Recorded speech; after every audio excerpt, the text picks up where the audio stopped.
ইন্ডিয়ার বিপক্ষে টি-20 সিরিজের আগে মাঠে অনুশীলন করছিলেন মুস্তাফিজুর রহমান। আর সেখানেই মুস্তাফিজুর রহমানের কাছ থেকে ইন্ডিয়ার ঘরোয়া লিগের ফাস্ট বোলাররা এসে টিপস নিতে শুরু করেছেন। কিছু সময়ের জন্য মাঠে মুস্তাফিজুর রহমান কোচ বনে গেলেন বা একজন শিক্ষক বনে গিয়েছিলেন, আর ইন্ডিয়ান ঘরোয়া লিগের ফাস্ট বোলাররা বনে গিয়েছেন স্টুডেন্ট। মুস্তাফিজুর রহমানও আদর্শ শিক্ষকের মতো স্টুডেন্টদেরকে সুন্দর মতো শিখিয়েছেন যে কি করে স্লোয়ার কাটার মারতে হয়, কি করে স্লোয়ার বাউন্সার মারতে হয়। মুস্তাফিজুর রহমানের যতটুকু সাধ্যের মধ্যে ছিল সবটুকুই শিখিয়েছেন এই ঘরোয়া লিগের ফাস্ট বোলারদের।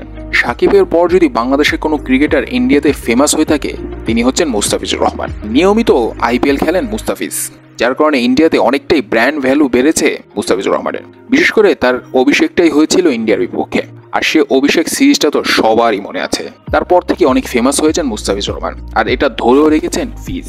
নিয়মিত আইপিএল খেলে এবং আইপিএলে দারুণ পারফর্ম করে ফিজ তার এই ফেমাস বা তার ধারাবাহিকতা বজায় রেখেছেন।